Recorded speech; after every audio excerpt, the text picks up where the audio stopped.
2, 1. I'll pray and we'll begin. Our Father in heaven, this morning we would like to be sensitive to the needs of those around us, but we'd also like to have the truth. Please supply it to our souls. I ask it in Jesus' name. Amen. Okay.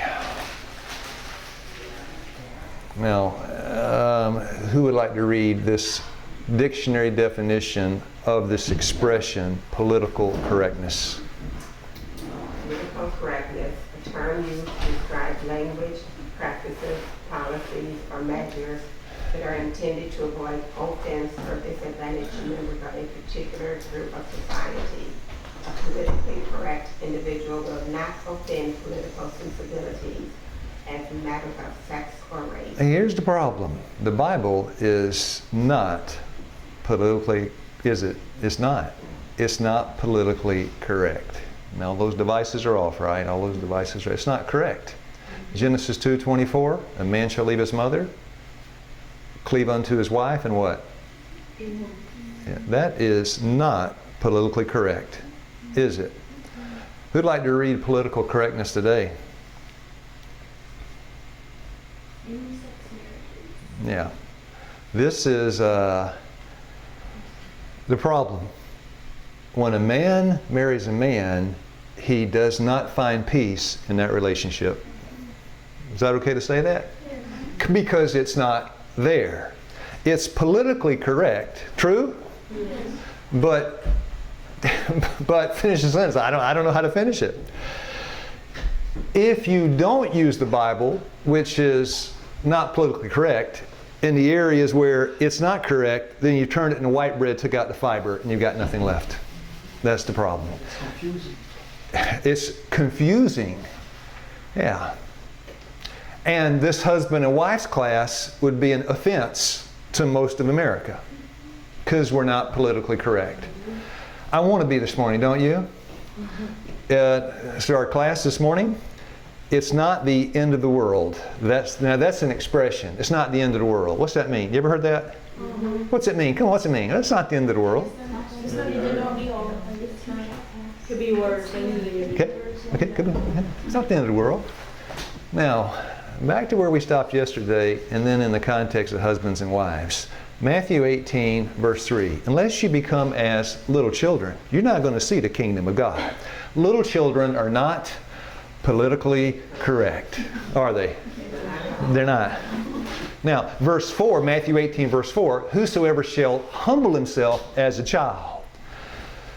Children are just not politically correct. Now, being childlike, is that something to desire, to be childlike in the right way? In the right way. Yeah, but you can't turn it on and turn it off. You either are or you're not. You can't say, humble yourself. I say, Sister Jane, humble yourself. Okay. You just give yourself varicose veins. No, that's not humbling yourself. Humbling yourself is, it's just, how do you explain it? John 1:47, an Israelite indeed, in whom there's no guile. Nathaniel wasn't trying to be guileless, he just was. Politically correct. It's not something you are, it's something you try to be. It's not the end of the world. Our subject this morning. Who'd like to read for us? I wrote this. Okay. I don't know what Armageddon means, but that's not the end of the world, is it? Yes. Oh, yes it is. Yeah. The opposite of, that's not the end of the world. Yes it is. That's the end of the world. Now, when you get to Armageddon, let's say by God's grace we're on the right side. By God's grace. You're on the right side. The world is, you're the object of universal execration. The world is plotting and planning. You're surrounded by evil men plotting and planning to take your life. Will anybody come up and ask you what? Credit score. Anybody come up and ask you what your credit score is? I got a poor credit score. Now today, you got a poor credit score? Dear friends, it's not the, thank you. It doesn't really matter in the big scheme of things. It really doesn't matter. In the last battle we're going to fight, who's thinking about your credit score? And that's what I wish I'd said yesterday, to bring it into context. Now, nice shirt, huh? It's a little problem. Hey, Darlene, throw that shirt in the dryer. Now, you be honest in your answer. Throw that shirt in the dryer. Then Darlene, I puts the shirt on my chair. I pick up the shirt. I said, man, this thing's more wrinkled than when you throw it in the dryer. Now, is the problem the shirt, the dryer, or my heart? Thank you. You can fix the dryer, you can iron the shirt, but you can't fix your heart. Isn't that true? Mm-hmm. Now, a wrinkled shirt like that, coming to class in a wrinkled shirt, it's really not than the world. Big deal, right? Is it? No. Is it? No. Now, I want to put forth a theory. You're welcome to argue. Most people don't know they're self-sufficient. 2 Corinthians 5 verse 3. My sufficiency is of God. Most people don't know they're self-sufficient until they feel deficient. I'll give you an example.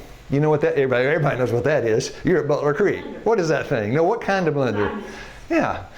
The Vitamix. If you ever put the top on the Vitamix, you didn't hold it, and it was turned to high before you turned it on, you didn't know that. What's it do? It blows the top off.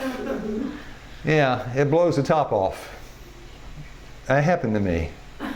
And I had peanut butter smoothie all over this fellowship hall and all over me.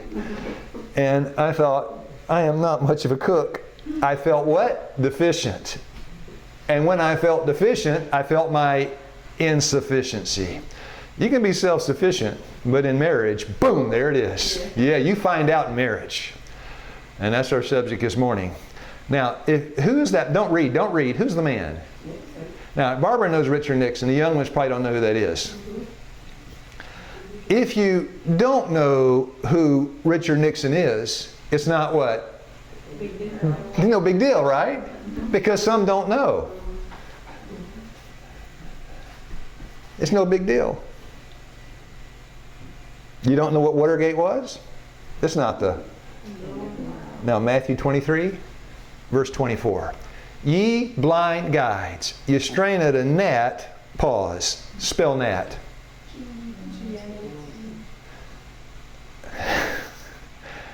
You're smart, don't you? How do you spell it? I'll make Arya spell it. No, come on, how do you spell gnat? Say it. Huh? Thank you. If Barbara didn't know, she's playing dumb. She does know. If Barbara did not know how to spell gnat, I hope somebody would get it wrong. It's not the what? End of the world. But if you're swallowing camels, it's the end of the world. You strain at a gnat and you swallow camels. It's the end of the world. You can't swallow camels. On a camel diet, you're going to be in a bad place, right? Now wait. You say, well, swallowing camels in the world today is correct. It is, but it's deadly. And that's the problem. Who'd like to read? This is not Richard Nixon speaking. This is the Lord. When you see that 92, that's Gospel Workers, the old version. There are 2 versions. One is 92, 1892. The other is New Gospel Workers. Go ahead.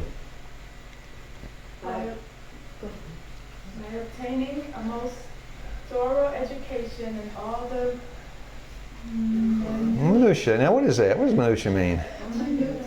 That's it. That means you know how to spell gnat, right? No, you know how to spell gnat. I'm taking linguistic, say it for me, pronounce it for me.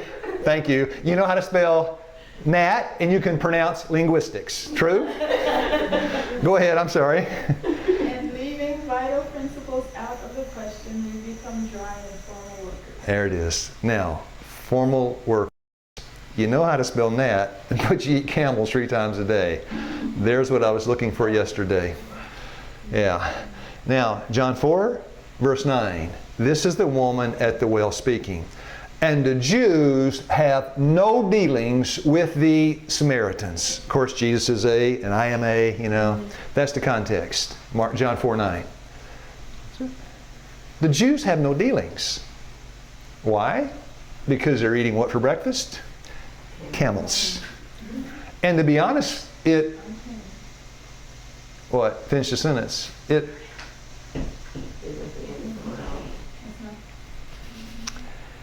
It's what's our subject this morning?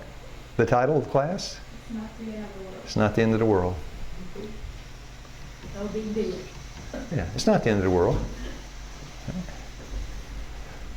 Now, the Lord was not politically correct. He's speaking to a Samaritan. His subject is not politically correct. But what he's talking about is salvation issue. Salvation is not political. Somebody say it for me. Thank you. The Lord never ate a camel, not once in his life. There is with many an icy chilliness, a reserve like that of the Pharisees, that must be broken down.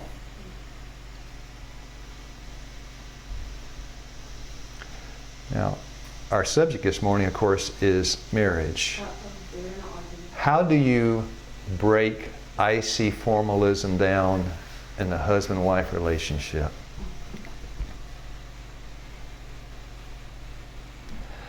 And by the way, the ice is in what part of their body? Heart. It's not in their esophagus or in their pancreas, the lymphatic system. It's in the heart. So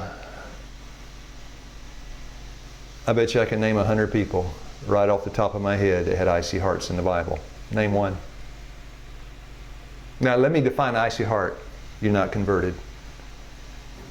Is that okay to say icy heart is not converted? Because a really converted man sees no difference when he looks on the outside. Ugly, fat, black, white, green, yellow. He doesn't see the outside, does he?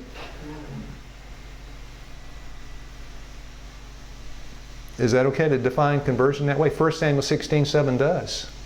So what is conversion? Icy heart. Give me an example of somebody that's icy hearted in the Bible. Okay. Let me change the question. Give me an example of somebody that wasn't. Nobody. In Romans 3:23, how many have sinned? All. All start out with icy hearts. Nicodemus, he came in there with that icy heart in the night season. What did Jesus say? John 3:3, unless a man be born, you got an icy heart. Now, this is our subject this morning. How to break that thing down. That's our subject. To me, an important subject. Now, you wonder why Darlene's bundled up like that. Why what? She's bundled up. Oh. And we're sitting at the dining room table trying to eat. Did you get to eat? That's right. But she had a warm heart. We didn't have any heat, but she had a warm heart. And if you had heat, your heater will not warm your heart. It won't do it. This is the husband's prayer. Now, everything I'm going to say for the next 30 minutes is from a man's perspective. So, ladies, it's all vice versa. I can't talk like a woman. I'm not. I'm glad I'm not. Women have it hard. They got a hard life. I wouldn't want to be a woman. Take your Bibles, go to God in earnest prayer, and ask Him. There's a prayer. And ask Him this. Ask God. That's a prayer, right? To teach you to know your own heart. Again, husband's prayer. To understand your weakness, your sins and follies in the light of eternity. Period. Ask Him to do what? Say, read again, louder. Show you yourself as you stand in the sight of others. And then after you do that, can I add something to God's prayer? After you do that, say, Lord, show me how I stand in the sight of my wife. Because if she finds you to be a beast, you're not in good standing with your wife. Isn't that true? And you can bring all the heaters from hell. They're not going to warm up an icy heart, right? Because it doesn't happen. Now, back to Adventist 105. We've been reading this page. This is a long page. This is what we're studying in all of these classes, starting with the second one, Adventist Home 105. We're down to this part. This is a tough one. People don't like to take tests, do they? There's only one test I like. Never mind. But if you know the answers, that's no problem. Never mind. I take that back. If you know the answer, it's no problem. 2 plus 2, come on. No sweat off my brow. 2 plus 2 is what? 4. Oh, wait, what was that? Say that again. Testing the food. Yeah, that was what. Darlene just tested the blueberry. That was it. I don't mind that kind of test. Here, test this, see which one's better. Okay. But I used to, and I was a scoundrel when I was in school. I was a real crook. I would write the answers on my wrist. One day the teachers watched me like a hawk. I don't know the answer. And I was sweating so much the answers got blurred. I can't even read it.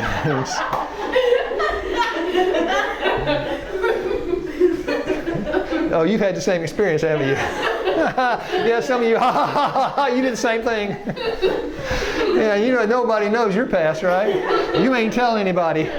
Yeah. You just put the little cheat sheet down.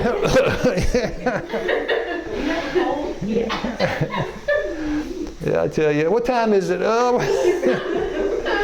Anyway, love must be tested and tried. By the way, this is an answer you can't learn in a textbook. You don't get it in school. You get this one by experience. How do I know? I'll read. Yeah, we'll see. Affection may be as clear as crystal and beauteous in its purity. Yet, that's it, shallow. Well, how do you deepen affection, compassion? How do you deepen those things? Yeah. It's shallow because of what? Yeah, we tried and tested. Tried and tested. We agree, right? It's got to be tried and tested. Lord said, Lou, you may be shallow. Okay, Lord. Today we're going where? Into the, starts with an F. Furnace, the fire. Fire is acceptable. I was going to say furnace. Nebuchadnezzar heated the furnace, 7 times hotter than fire, though. Wow. It is still Lord's furnace. Now, by the way, truth stands the test of time. It always does. Somebody says, well, this 2300-day alibi, 7-day Advent, what alibi? Daniel 9. Let's read it. You can study it 10,000 times. By the way, somebody wants to study Daniel 9 again, you shouldn't be upset. The longer you shine on the truth, the brighter it shines, right? You scrub it and it shines bright. Truth stands the test of time. The question is, does your marriage? How many end up in divorce? Let's not even talk about it. Gather up the rays. Somebody read, please. Gather up the rays of divine light that God has given as He has led His people on step by step in the way of truth. This truth will stand the test of time and trial. Now, next. What deepens the experience? The test. The test over time reveals what a short test might not. So in the marriage and in the institution too, may I say, and also in the church and the workplace, here it's monotonous, mundane things over and over and faithful in the little things. We do not fight the headhunters in this kind of mission work. We fight the dirty dishes. Some will stand tall in front of the headhunters. Ask Peter, Jesus said in John 18:11, put up the sword, but he failed at the sink. There it is. There's the test. Test brings depth and trial. I go back now when Darlene was bundled up because we had no heat. You go back to when we were hippies and we had no heat. And we had no stove. And we had no electricity. So if you want to make corn cakes on the stove, you have to do what to the corn first? Grind it. So Darlene's over there grinding and grinding. Like Samson, but not feeding the Philistines, feeding me. Now, I call that ministry at the corn grinder. Now, that's it. That tests it over time. Well, how long did she grind? Still grinding. 40 years and still grinding. 40 years and still washing the dishes. Can I say it? That's commitment. That's commitment. Borne out by what? The test of time. So many run well for a season. Dear friends, when you get married, it's not a season. It's till the day you... Yeah. And somebody will say, well, who's going to work the grinder when you get too old to turn? That's our subject the next time. Husband, that's our subject for the next class. Now the bottom, the test of time. Next part of this paragraph. The hearts that love has united with the soul. No, go down to the yellow in the bottom. Yeah, Oh. yeah. Make Christ first and last and best in your everything. Constantly beholding Him, and your love for Him will daily become deeper and stronger as it is submitted to the test of the trial. And as your love for Him increases, your love for each other will go deeper and stronger. So I'd like to extract 2 teeth out of that paragraph because it bites you. Constantly behold Him. If you lose your first love, does it impact your soul or your family? Both. Because a man that's lost his first love, it's almost impossible to keep the commandments unless you do it in a legal way. If you, John 14:15, love me, keep my commandments. If you've lost your first love, how can you keep his 13:10 of Romans? Love is the fulfilling of the law. How do you keep the commandments if you've lost your first love? And then you look at your wife. Now you tell me, is it possible not to love God and love your spouse? Where do you get that kind of reasoning at? Now, question is, how do you get it back if you lost it? Answer's easy. Constantly behold Him. How do you behold Him? Easy.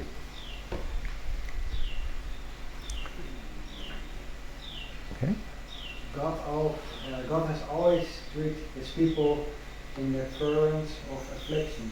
It is in the heat of the furnace that the dross is separated from the true God of the Christian character. Now, I never say this, but for probably 3 or 4 of you in this classroom, I have talked to, and you've been going through a very difficult time.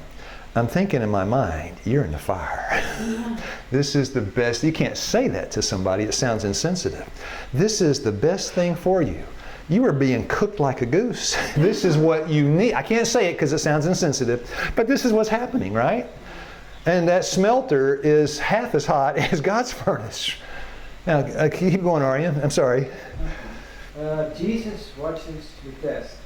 He knows what's needed to purify the precious metal, that it may reflect the radiance of His love. Okay. So heat in the home. Now it's hot in the home. Heat in the home does what to the husband and wife? Yeah. It refines them, breaks down the iciness. Well, it depends on their response to how they If it's the right response, what does it do to the two? Yeah, it drives them together. The wrong response, it drives them apart. 1 Corinthians 13, verse 4, love suffereth long. Yeah, so what's going to melt the iciness? The fire of affliction, refining, trial, tribulation. You're kidding me. No. This ain't melts you down. I ought to be a little bit not so icy. I've been melted down so many times. Lord said, not yet, got to take you through another 20, 30 times.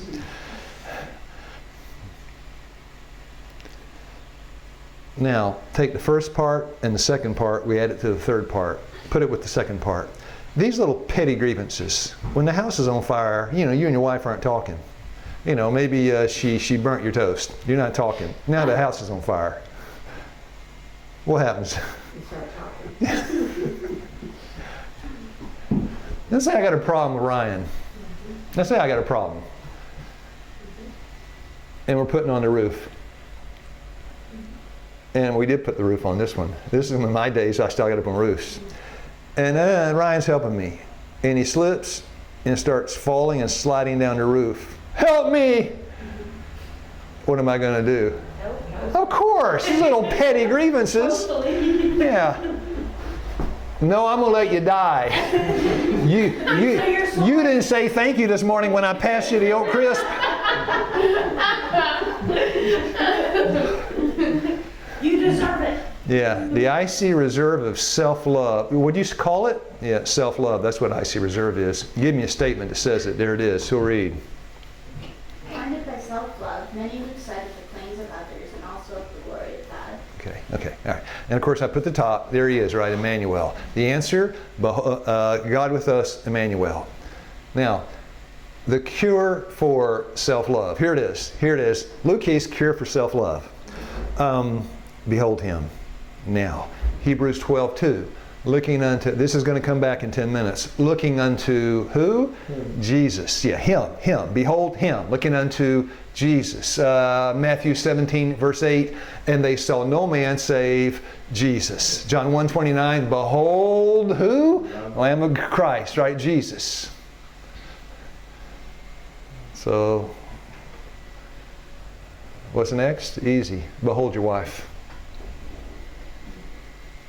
You really look at her. I look at my wife. I tell you, one night I woke up and I was laying in the bed there. We sleep in the same bed. That's legal for us. We slept in the same bed when we weren't married, but that wasn't legal. But it was correct, right? We called it shacking up. It was correct.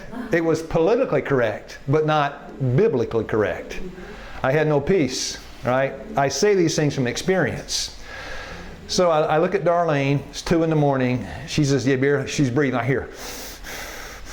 Not snoring, but breathing. Wife doesn't snore. If she did, I couldn't say it. That's not correct. Husband and wife correct. And her chest is falling like this. She's breathing. My heart just breaks. I thought, this wife who has stood by my rotten side for 40 years and has put up with me for 40 years. Behold your wife. And behold God first, then behold your wife. And if you don't behold him, what you see when you behold her, you'll see trees as, men as trees walking, or trees as men walking. Either way, it's no good. And now, that leads us to 2020 vision, right? But once you behold your wife, wait a minute. Once you behold your wife, boom, there's Darlene. Mm-hmm.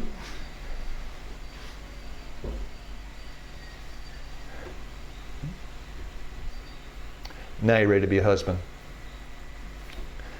Now, here's my verse to sum that up. Romans 3:27. Where is boasting? Excluded. Excluded. Then Paul asked a question. Me, by what?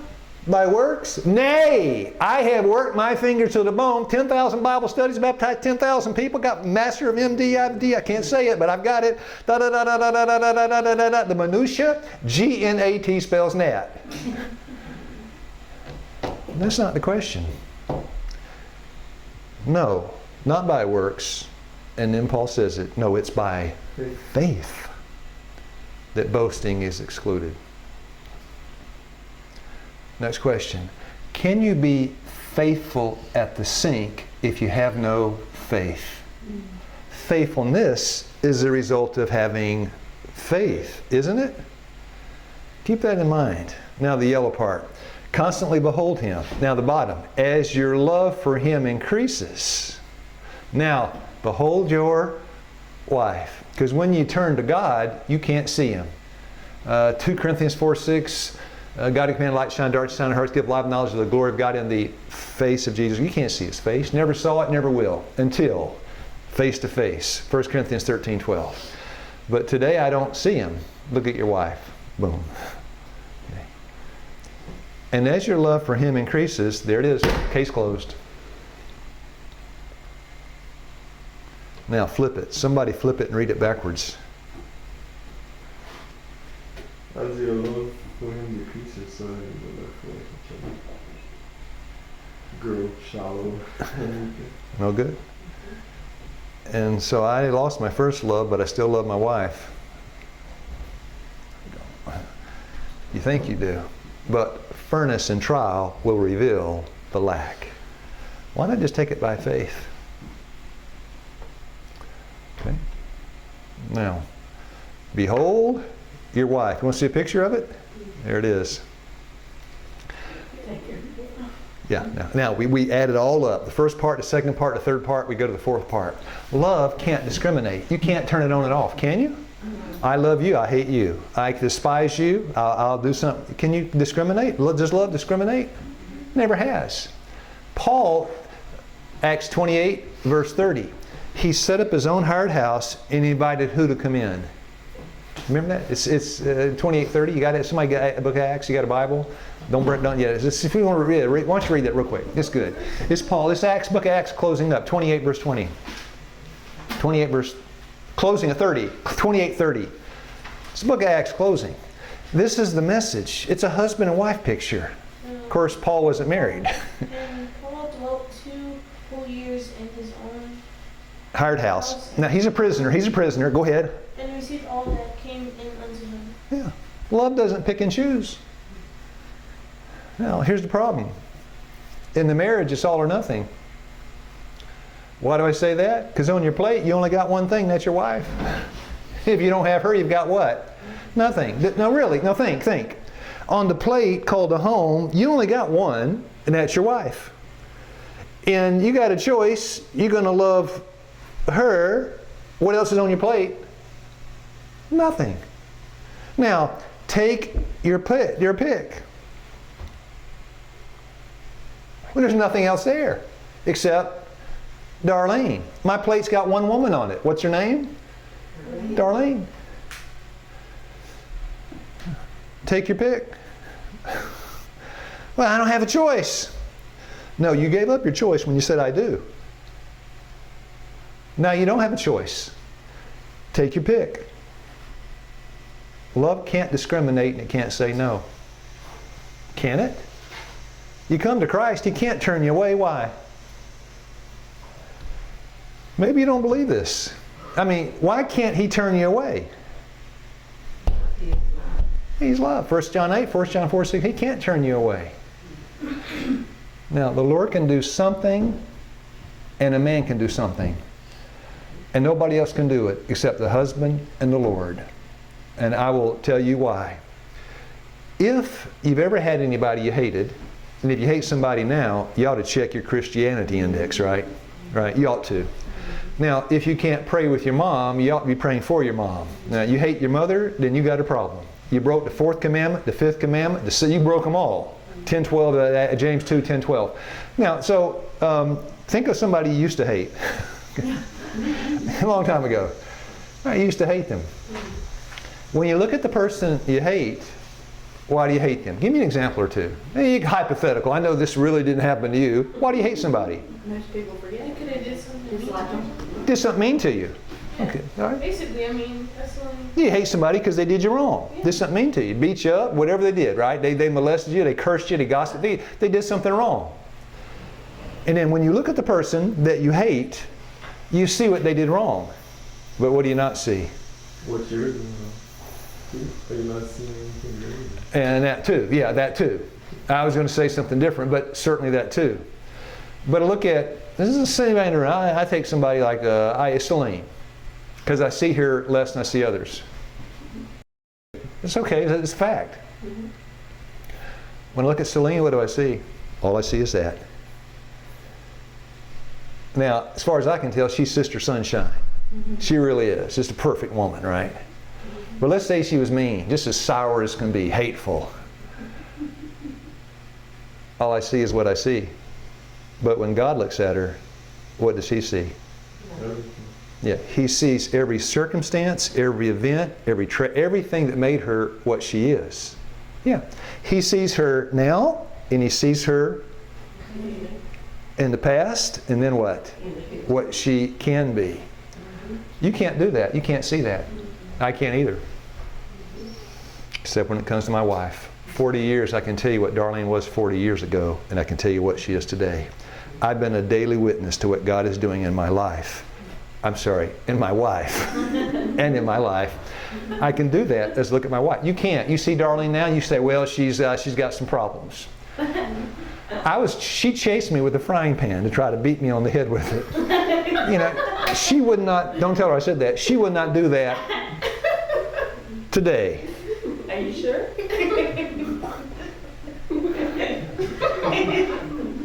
Let's try it. I took out one of the more tame things she's done. Yeah, a man ought to look at his wife and see what she's passed through and see what she is now. He ought to. Because she's the only thing on your plate. Can't see it the first day, can't see it the first month, but as the years roll by and you prove faithful, Yeah, you see it. And that gives you a glimpse of what God sees. You don't see it like He sees it, but you get to see something that most men don't see. That's it. And let me add something to that before we read this. Again, back to that question. Did God lead in my marriage with Darlene? I don't know. But the moment I said I do, He worked His fingers to the bone to make my marriage a success, didn't He? Yeah. So I can say what God did for me before I knew God. I can say what He did for me after I knew God.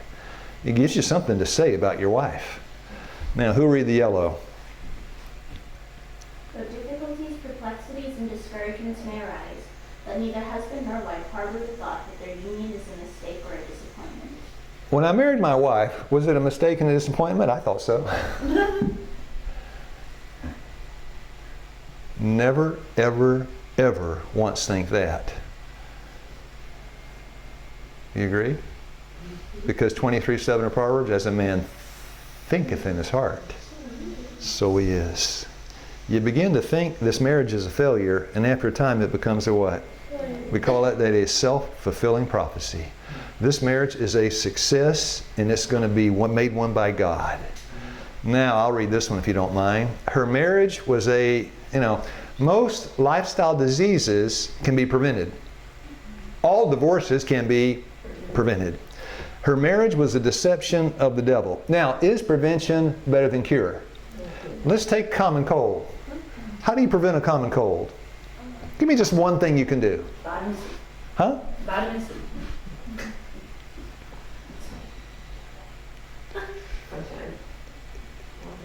Okay. Vitamin C is a controversial issue right now. Not going near it. Okay. Let's say, let me give one. Hot and cold shower. Oh, yeah, okay. I agree. Will that prevent the flu? Will that help prevent illness? Yeah. If you get sick, will a hot and cold shower help you to get over it?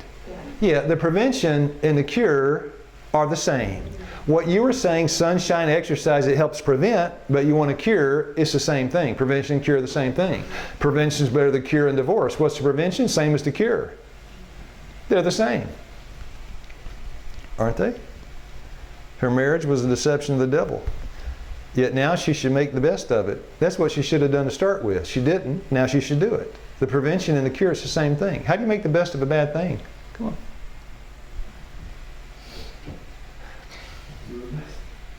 All right, wait a minute. All right, let's say you marry the worst cook on earth.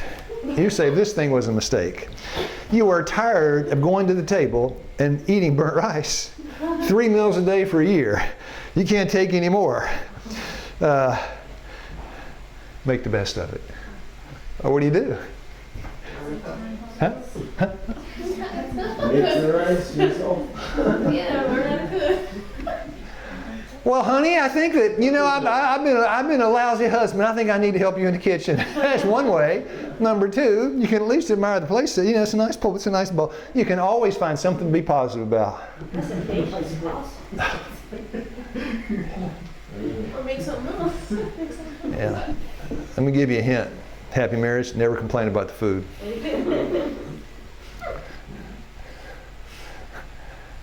I'm sorry.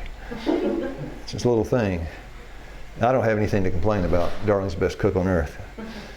Anyway, that one didn't work so well. Sorry. We'll try the next one. Here, determine who will read this yellow, please. Determined to be. Go ahead. Determined to be all that it is possible to be to each other. The early attentions in every way encourages each other in fighting the battles of life. Yeah. Because I tell you, I said this before, I can't function if the home life's not right. Can you?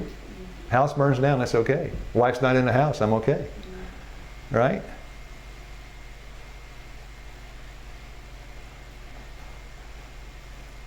What's our subject this morning? Not in the Lord. House burned down. What are you going to say to me? It can be replaced. It can be replaced. The wife is not replaceable. So the battles of life, I'll read. Hardship, privation, severe discipline, were the school in which wisdom prepared Luther. You know, in this little paragraph, she doesn't mention anything about marriage, but the Lord gave that man a wife, and she was a big help in preparing that man. Wisdom prepared Luther for the important mission of his life. Now, did Luther have a wife? Yeah. Do I need some hardship, privation, and severe discipline? Sure. Is hardship, privation, and severe discipline made a little easier by a burden-bearing wife? And now we're going to our last part. This is Martin Luther. He tried beating himself to death. Did it work? No. Who read? As his convictions of sin deepened, he sought by his own works to obtain pardon and peace. He, Martin Luther, led a most rigorous life, enduring by fasting, vigils, and What's a scourging? Beating himself with a whip. Keep going. To subdue the evils of his nature, from which the mistake life had brought no release. Now wait a minute. Well, give me the lowdown on a monk getting married. Doesn't happen. So he's sleeping on his bed of nails, beating himself half to death, in fact, starving himself and all these things. What did Luther need? A wife. Go ahead, keep going. He begged for no sacrifice by which he might attain to that purity of heart which would enable him to stand approved before God. I was indeed a pious monk, he afterwards said, and followed the rules of my order more strictly than I can express. If ever a monk could obtain heaven by his Monkish works. I should certainly have been entitled to it. If it had continued much longer, I should have carried my mortifications even to death. Yeah. Okay, I mean, it sounds stupid, but what is a A pious monk? pious monk? Religious monk. You beat religion into yourself. And if a monk could get holy by beating himself half to death, Luther would have been a holy man. This is not our definition of privation this morning. Privation is not depriving yourself by beating yourself. Privation is depriving yourself. Ephesians 5:25, and gave himself for her, the church. Husbands, love your wives as Christ loved the church. Sensible wife's a great blessing to a man. In fact, I meet guys all the time, these young guys. I say, this guy's got problems. He needs a good wife one day. This guy is so out of balance this side. He needs a wife that's balanced on this side. Isn't that great? Yeah, you're looking for somebody to balance you out. Did Luther find some help with Melanchthon? Yeah, but it wasn't enough. What did he need? A wife, and he had one. Luther, after he spent some time with his wife, you know, he'd beaten himself half to death, bed of nails was not comfortable, yeah, all these things. Then he found a woman, got married. This is what he said. Let the wife make the husband go out to come home, and let him make her sorry to see him leave. And then he started quoting Galatians 6:2. Bear ye one another's burdens. That's it. He traded fasting, whippings, self-flagellation, in for what? Washing dishes, yes. That's it. This is the kind of discipline you need. You learn something at the sink. C.S. Lewis. I don't quote him very often. Just one time. How about one time for C.S. Lewis? Who read? Hardships often prepares an ordinary person for an extraordinary destiny. Now, Martin Luther had a high calling, right? Mm-hmm. Did he get a whole lot of punishment? Oh, yeah. And that self-inflicted doesn't count, right? The kind that comes from the outside, not the inside. You want to see a man fighting a great battle? Say yes. Yes. There he is. 1 Corinthians 5:7. Washed by faith and not by sight. Habakkuk 2:4. The just shall live by. I had a friend named Ron Creary, who's dead now. I've never, yeah. If you want to see an interesting sermon, I walked into Wildwood Church one day. He was preaching a sermon. I thought, this guy's lost his mind. He said one time, he would say things in the church. What did he say? He said, one time I was so poor I had to wear my wife's underwear. And she was over there turning bright red. And Darlene said, what did he say? And his wife was like this. And then he said, it's okay, honey, you had a lot to spare. And then one day, by the way, he came here and did a week of prayer. Once you meet Ron Crary, you'll never forget him. He said, he called his wife in front of he'd go to Wildwood and they'd invite him to preach the sermon.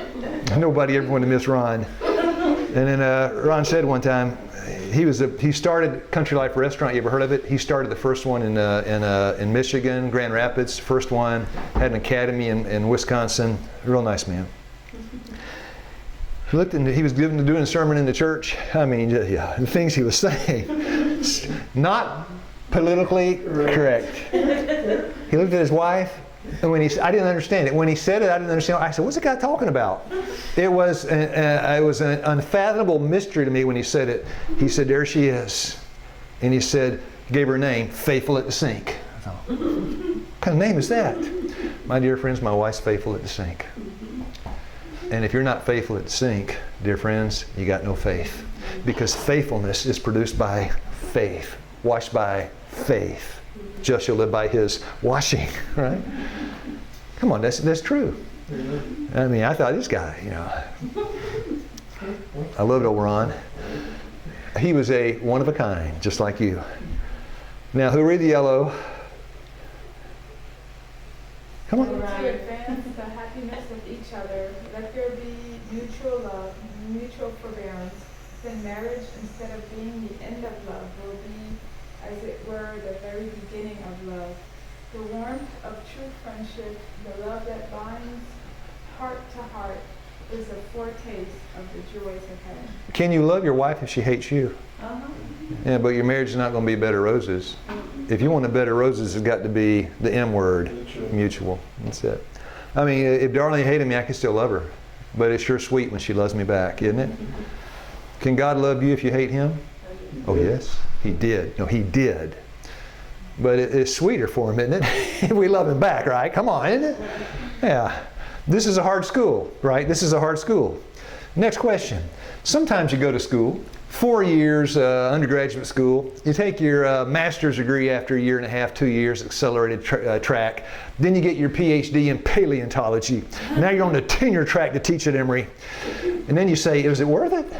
I owe $795,000. Is it worth it? I got ulcers. I got 3 divorces. Is it worth it? Dear friends, it is. This is the test that when you get the result, you know it was all worth it. A reward that is worth it. The consequences that were to result to him drew forth this acknowledgement of his great sin. There was no deep, heartbreaking grief. Of course, if you haven't figured it out, this is Judas. In his soul, that he had delivered the Son of God to be mocked, scourged, and crucified, that he had betrayed the Holy One of Israel into the hands of wicked and unscrupulous men. His confession was only prompted by, was he sorry for what he had done?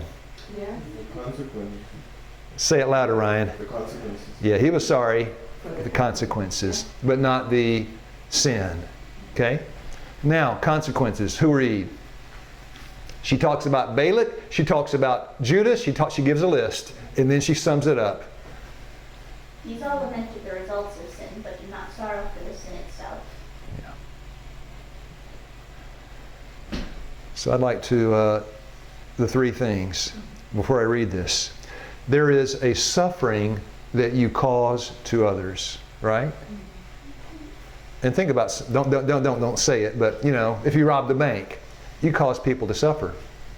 Then there is a suffering caused to, now somebody robs you, right? You rob somebody, now somebody robs you. That's 2 kinds of sufferings. Neither one's any good. The 3rd kind of suffering is, you see how you've caused suffering. And because you've caused that suffering, it makes you to what? And that's what Judas didn't have. And that's what we got to have. Now, if you got a hot temper and you blow at me, or I've got one and I blow at you, I don't have to look at you all day. I go home at lunch. True? So the consequences of that sin are temporary. But it happens in the home. You can't escape it. The consequences are always before you of what you did. And if you don't learn to be sorry for the consequences and only sorry for the sin, you got a hell on earth marriage. True or false? Sure. You got to be sorry that you hurt somebody. Sorry enough to do what? Thank you. Sorry enough to... Yeah, all those things, right? Something's going to happen. The church, the workplace, but the home is a whole different world. I want to read you a text message I got from this lady right here. Heaven will be, is it going to be tough? Yeah. Is it worth it? Yes. Cheap enough if we obtain it through suffering. This is suffering number 3. First 2 won't get you to heaven. Well, I robbed the bank. Yeah. You deserved it. You robbed me? Hey, how could you do that? Because neither one no good. This is Kayla. I took it off her website. By the way, she's revising her testimony now, making a video. After a couple years, Child Protective Services, now it's right off our website, knocked on my door. They didn't think I was fit to take care of my daughter anymore.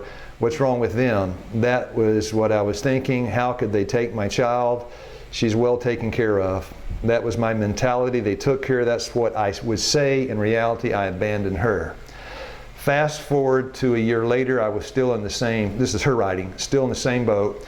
Actually, it was worse. At that point, I was sitting in her house that used to be a home. I didn't feel like home. It didn't feel like home anymore. There was no electricity or water. We had sold everything for drugs, even down to the microwave. There was no food in the house. I hadn't eaten for days. It was a disaster. There was garbage and needles lying around all over the table where we once used to sit as a family and have dinner. Now it is just a complete wreck. I felt completely hopeless in that moment, but that still wasn't enough to stop me.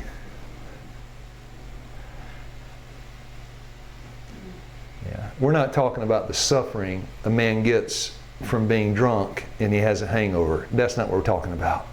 We're talking about the suffering when a man gets drunk and he sees what it did to his wife and he's sorry he did it, right? So, you know what finally got her? What made the difference? They took away her daughter. I'm going to read you something. This is 2 days ago.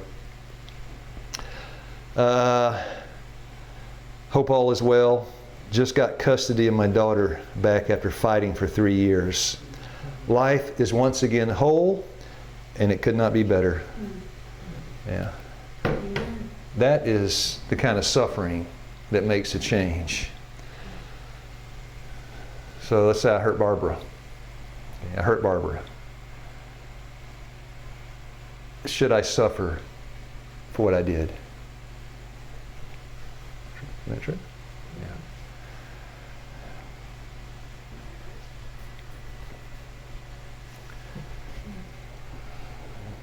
Yeah.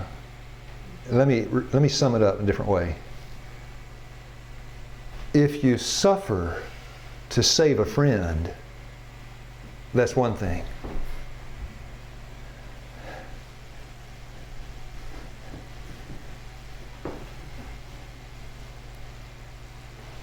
But you cause a friend to suffer, that's something completely different. And I'll pray. I'm sorry. One little more tad, one tidbit. I got to go fast. All should cultivate patience by practice. Now, all of it added up. Hebrews 12:2, the first, it's not real. All of it added up. All should cultivate patience by practicing patience. Where do you learn that at? Come on, say it. Yeah, where though? Yeah, thank you. I was going to say my wife. By being kind and forbearing, true love may be kept warm in the heart. Now, is patience a long road to walk? Yeah. Does it have to be a lonely road? Don't have to be. If you're going to walk it, why not walk it with your wife? Now, Hebrews 12:1. Wait, let me finish. Somebody read the rest. Forbearing forbearing, true love may be kept warm in the heart. The qualities will be developed that heaven will approve. Hebrews 12:1. Let us run with patience the race that is set before us. Verse 2. Behold him, looking unto Jesus, the author and finisher of our faith. It's nice when the husband looks. But if your wife is dead in trespass and sin, Numbers 21:6-9, look and what? Live. The serpent is lifted up. That's the priest's job. Yeah, this is serious stuff. Isn't it serious stuff? The church is never going to be right. Finish the sentence. Revival and Reformation begins where? In the home. In the home. Luke 1:16-17, John the Baptist's work to turn the hearts. I'll pray. Our Father in heaven, this morning we are thankful for the counsel that is not politically correct, may not even be desirable from a secular viewpoint. But we know this is gold tried in the fire. Help us to learn, to listen, to love. I ask it from my heart in Jesus' name. Amen.